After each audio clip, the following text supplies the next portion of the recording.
We are getting one step closer to interact with our particles. In this lesson, I'm going to show you how we can expose parameters from Niagara systems and change them in our levels. Then we are going to see how we can use blueprints to change these parameters in the gameplay.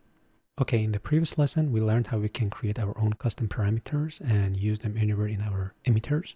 However, the limit with those custom parameters is that they only exist within this window, and we call them local parameters, local custom attributes, that we can still use them anywhere that we want, and we can assign them to our particles individually. But this time we are going to learn how we can create user parameters that we can not only use in our emitters, but also we can see them and expose them and change them in our levels. Because currently if I drag a Niagara system and drop it into my level, it comes with all those pre-made or predefined attributes that are defined in the Niagara system in the emitters, and they're all locked in. So there's no way for us to change them in the gameplay. There's no way for us to change them in the viewport here itself in the layout. So that leads us to a new topic of user parameters, which is technically this module that always comes with Niagara systems by default, and we skip them for a while. Now we are going to spend some time in this module that comes with Niagara systems. Keep in mind that this topic is only applied to Niagara systems. We are going to affect our emitters in this method, but if you go to your emitters, you won't see that module here. So that module that we saw in the Niagara system only belongs to Niagara system,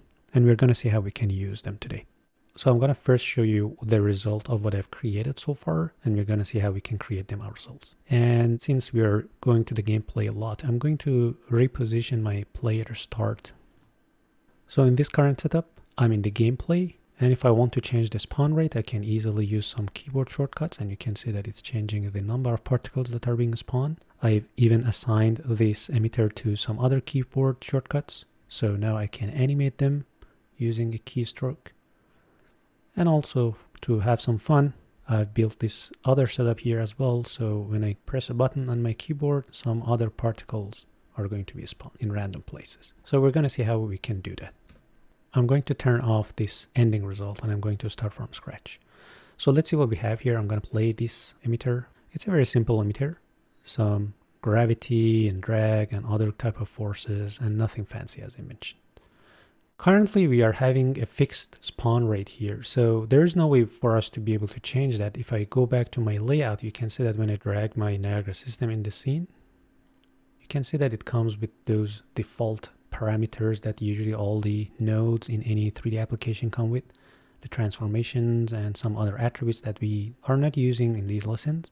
But again, the issue here is that if I want to change the spawn rate, I have to go to my Niagara system, find the spawn rate, and change that to a different value.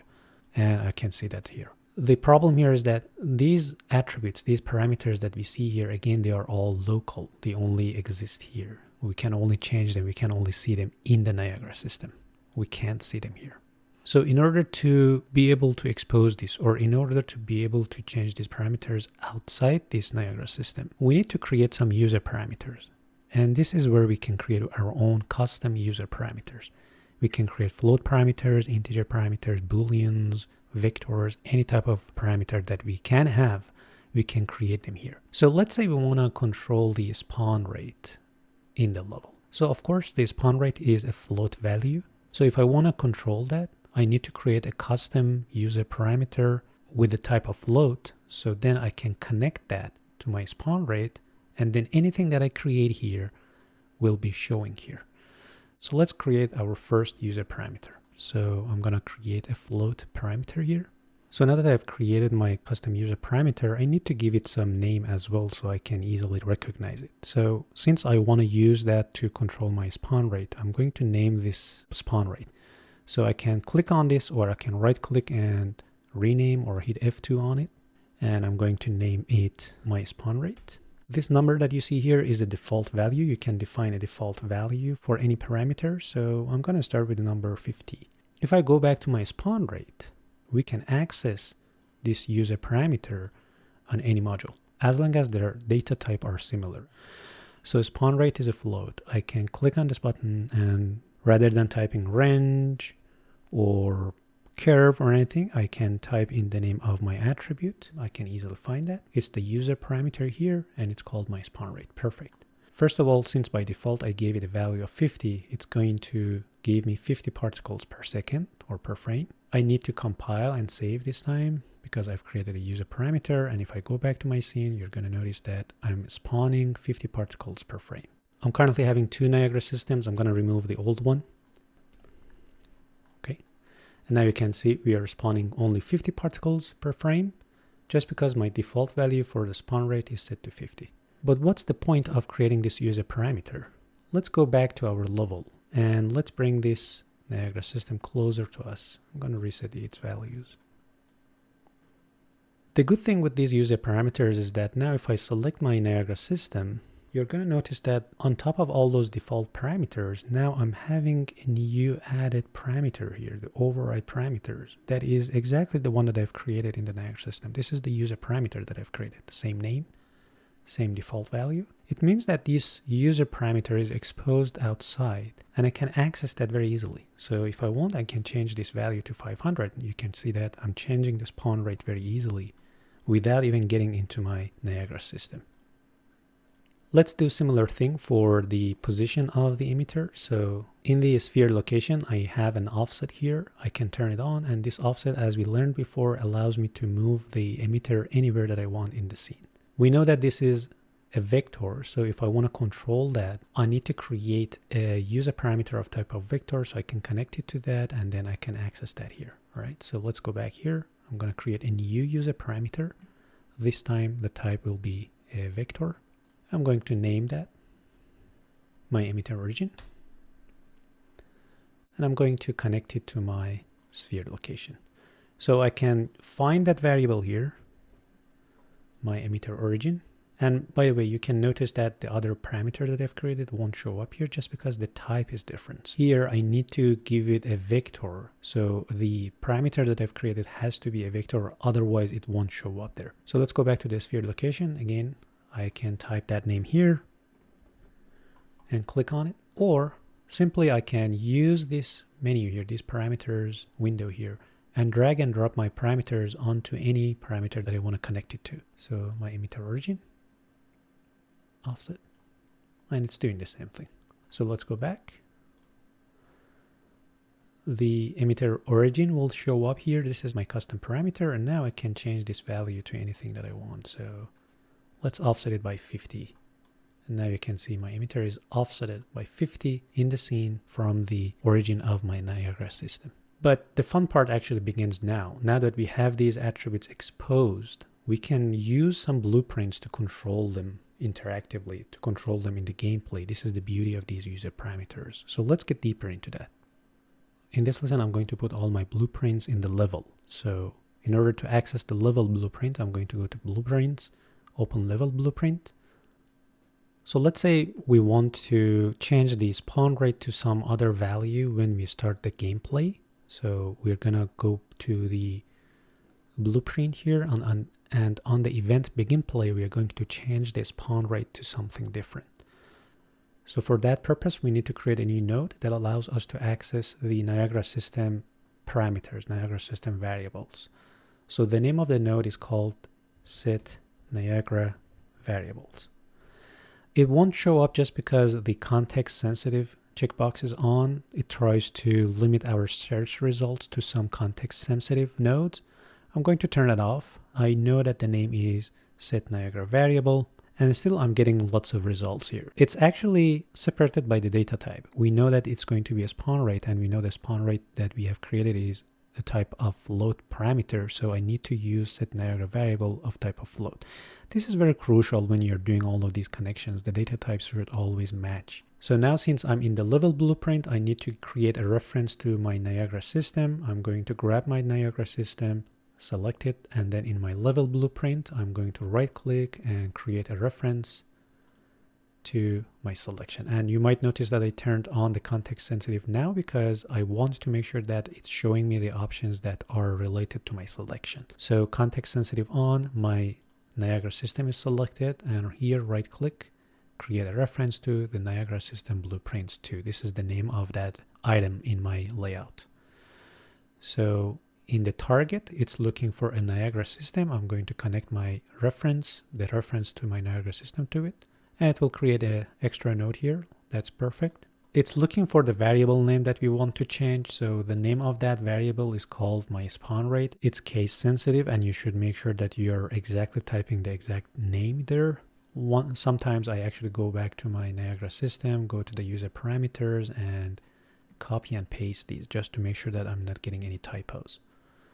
So let's go back to the blueprint. In the variable name, I'm going to paste the name of the variable that I want to change, and here the value that I want to have for that variable. Let's say we want to have 3 particles per second so we can see the result. And of course, on the event begin play, I want to do that. So I'm going to connect my event begin play. So now let's save this. Go back to our scene, and currently it's spawning, I guess, 500 particles, but if I hit play, you're going to notice that I'm only getting 2 particles per second. That's only because on my level blueprint, as soon as I hit play, it goes through this code and it changes the value of my spawn rate to a fixed value of 3. Let's change it back to something higher than that. I'm going to leave it as 500 particles per frame or per second. And let's go back here, hit play. We have 500 particles per frame.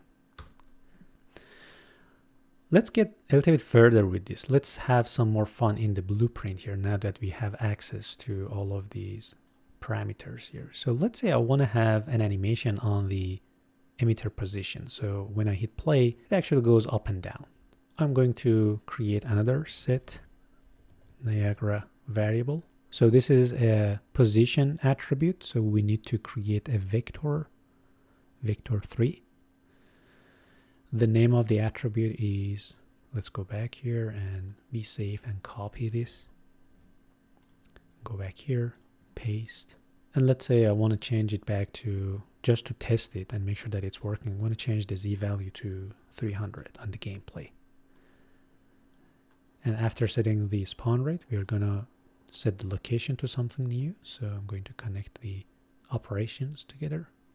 And then hit save, go back to the scene and hit play. And now you can see that our emitter is far from the floor. Perfect, so it's working. I'm gonna go back here, and rather than setting it to a fixed value, I'm going to create an animation curve, and then I'm gonna connect my animation curve to this input value. So when I hit play, it actually plays that animation. To create an animation curve, we need to use a node called timeline. I'm going to name this timeline emitter position. And I'm going to double click on this, and I'm going to create a float curve so I can connect it to the Z axis. So I'm going to create a float track, and in this track I'm going to create 3 keyframes.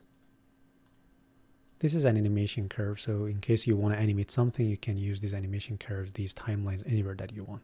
I'm going to set the time to 0 and the value to 0. In the middle, I'm going to set the time to maybe after 2 seconds. We want to move it up by 150 points. I'm going to fit my curves here using these 2 buttons. And after it's going up, I want to bring it back down. So frame 0, value of 0, time 2 seconds, a value of 100, and time 4 seconds, a value of 0.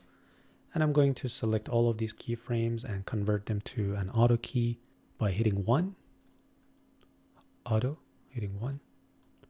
So I have a Bezier curve on them, or an ease in, ease out keyframes on my animation.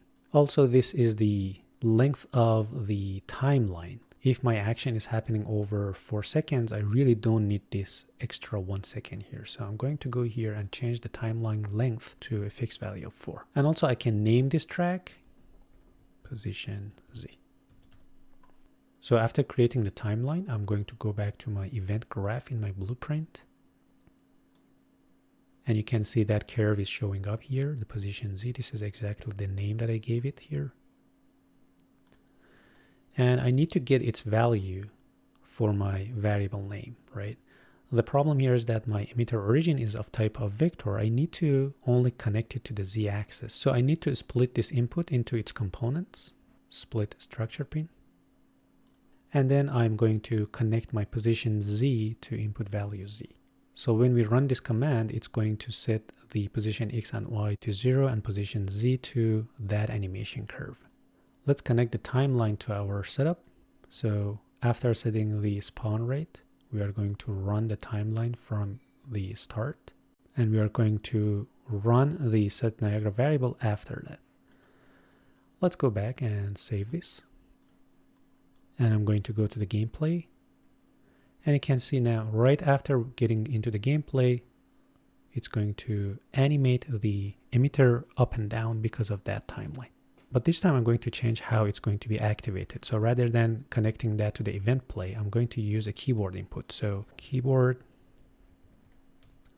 let's say I want to connect it to the keyboard button F.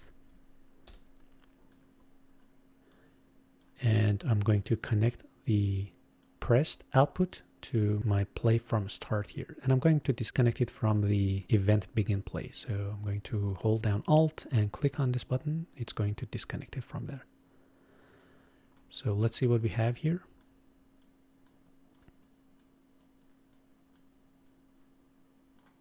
On the event begin play, it's going to set the spawn rate to 500. That's perfect. On hitting F on the keyboard, it's going to run a timeline from its start, and it's going to set the Niagara variable to the result of that timeline. Let's save. Let's go back to the game mode, and I'm hitting F, and you can see that it's running the timeline, letting the emitter go up and down, and when it stops, I can hit F again. It goes up and down. It's worth mentioning that since I'm putting all of these inputs in the level blueprint, I don't need to activate the inputs at all. If I was creating these in the actor blueprint, I need to have another enable inputs in my blueprint so it can read those keyboard shortcuts. So let's do some more fun stuff here. We are able to now move this emitter up and down using an animation curve. What if we want to change the spawn rate interactively in the game mode rather than changing that here? So currently we do have this attribute here, the spawn rate, and we are setting that to a fixed value in our blueprint to a fixed value of 500. But what if I want to change that in the game? I want to have more or less particles. For that reason, we need to do some more stuff in the blueprint. First of all, I need to be able to read the current value of my spawn rate so I can use it later and add more values to it. For that reason, I need to create a variable right in the blueprint. So I'm going to create a new variable and I'm going to name that initial spawn rate. And the data type, I'm going to change that to a float. And I need to give it a default value. I can't do that right now. I need to compile this so it can define this variable for me. Now I have access to it. I'm going to give it an initial value of, let's say, 50. So this variable, I can use it anywhere in my blueprint. I can drag it and drop it here. I can get its current value. I can set the value to something new. So for now, I want to read the current value, whatever it is. I'm going to read that. And after reading that, I'm going to add a constant value to it using the add function. So I'm going to add a float to this float. And let's say we want to increase the spawn rate by a factor of 100 for each step. So it reads the current value of the initial spawn rate and it adds 100 to it.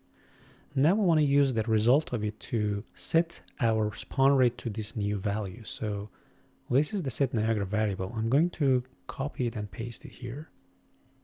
The variable name is always the same.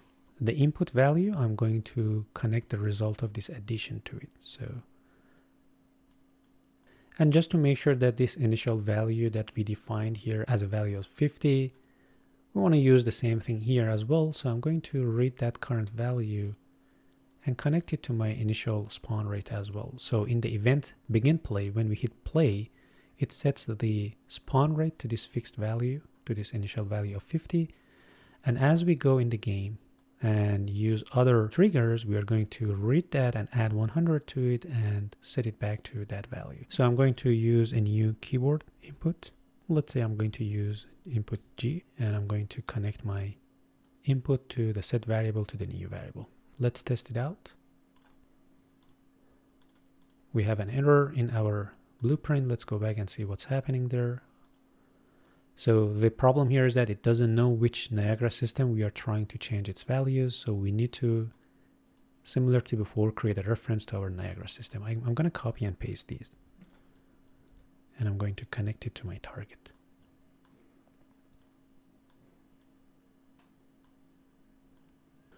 Save, compile, no error.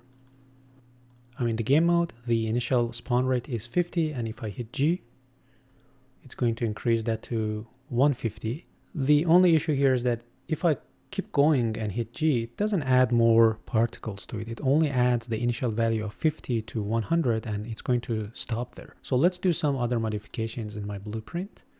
Again, this initial spawn rate is always 50 and it's always going to add 100 to it. So when I hit G, it's going to set my spawn rate to a fixed value of 150. I want to be able to keep adding 100 to this. So for that, I'm going to drop my variable that I've defined here and I'm going to set it this time. So I want to set the variable to a new value so it actually updates that there for me. And the value is going to be whatever its current value is, adding 100 to it. So I'm going to disconnect it from my set variable for the Niagara. And I'm going to read this new value into the set command. And when I hit G, I want to run that. So let's understand what we've done here. And we're going to see how we can use that there. To make it less confusing, I'm going to change this name to spawn rate. I need to compile that, I believe. So my spawn rate is set to 50. When I hit G, it's going to read that, add 100 to it, and set it to a new value. So it's going to update my spawn rate to 150.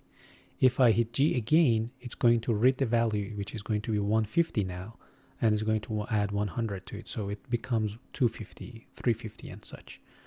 After doing all of these, I'm going to run this command. Not only we want to update the variable, but also we want to use that in our target as well. So I'm going to set the Niagara variable to the result of this addition, which is found here. Hit save, go back to the game mode, play, and now if I hit G, adds more particle, more, and I hit G constantly, and you can see that it's adding more particles to my scene. I can even like add a print command there so we can see the resulting value there as well. So let's print the output of our spawn rate there too. I'm going to print this value there as well. And hit G.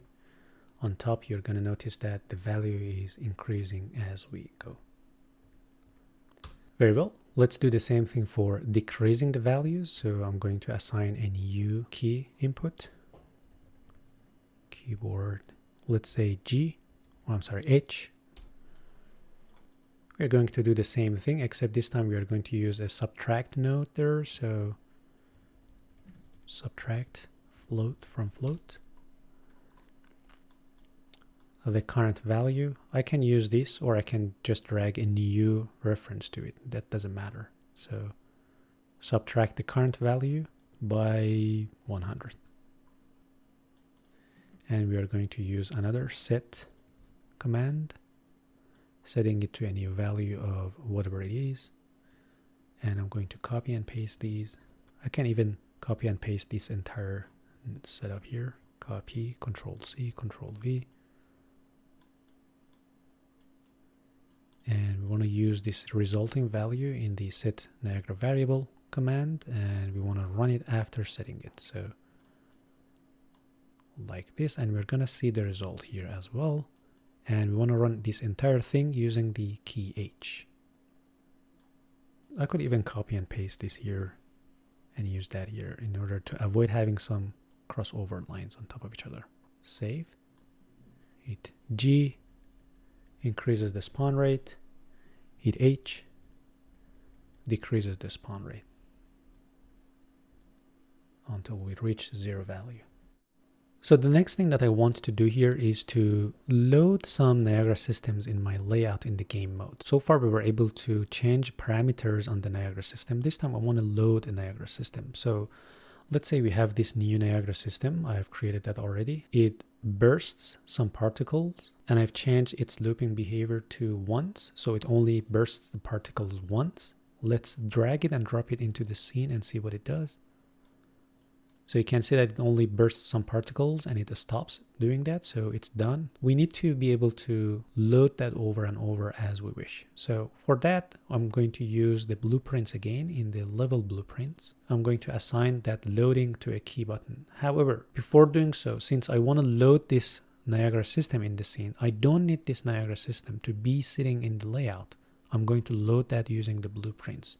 So I'm going to remove that from my layout. And I'm going to go back to my level blueprint and I'm going to assign that to, let's say, the button K. So in order to load a Niagara system, we need to create a command called spawn system at location.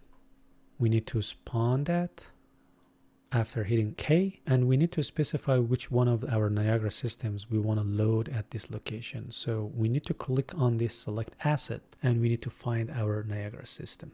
Here we go. This is our Niagara system. So now if I hit K, it's going to load or spawn that system at this location. Since the default location is on the floor, I'm going to change that to a 30 value so we can see that in the layout. Let's go to the game mode, and now if I hit K, you're going to see that the other Niagara system is showing up. And if I keep going, it keeps adding more Niagara systems in that origin. Let's make it a little bit more fun. I'm going to randomize their locations. So I'm going to use a random floating range. And I'm going to give it a range of -70 to 70 for X. And same thing for Y. And same thing for Z, but with a smaller range. And I want it to be always above the ground, so a range of 20 and 30, or maybe 10 and 30. I'm going to split this location input to its components.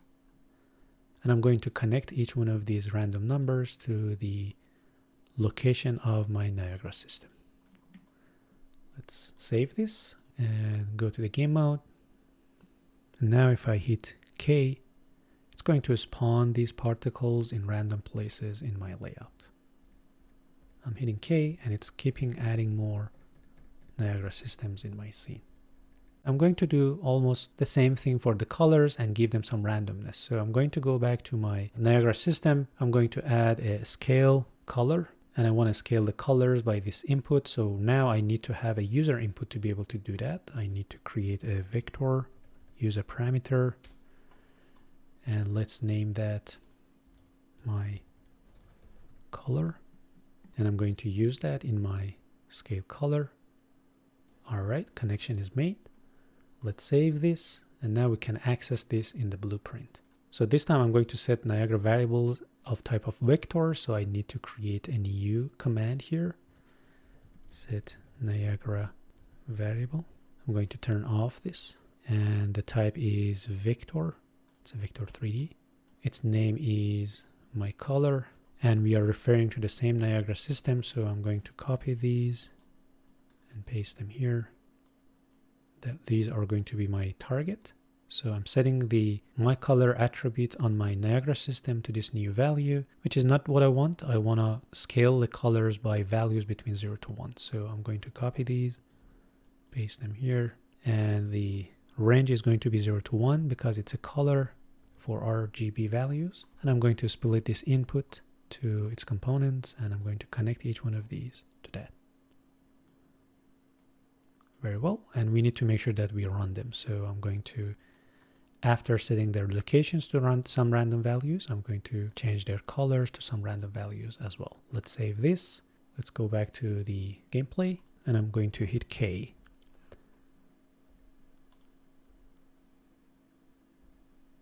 So I did a mistake here, which is because of the fact that we are not having that Niagara system in the scene. We do not have the Niagara system, and it doesn't exist in the level.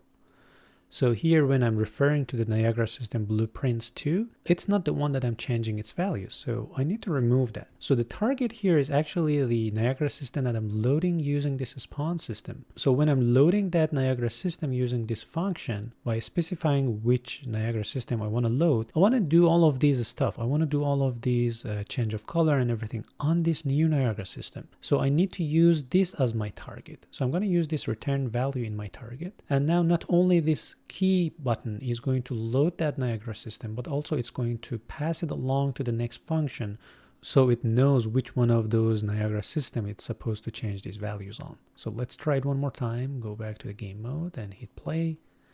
And now you can see it's randomly placing these Niagara systems in the scene. It's loading them, it's changing their location to random values, and it's changing their colors to random values as well. And I can hit K again and again and again. And my other key buttons are still functional. So if I hit G, it's going to increase the values for the other one. If I hit F, it goes up, and at the same time I can hit K, and it's loading the other particle systems. This is what we did in the blueprints. I'm going to do some cleanup. I'm selecting these nodes and hit C, and I'm going to name this the burst Niagara system, and I can even comment these as well. So I'm selecting all of those, C, spawn rate, and this one is the animation. So this is it for this lesson. We learned how we can use some user parameters and how we can expose these parameters in the level and how we can access them using blueprints too.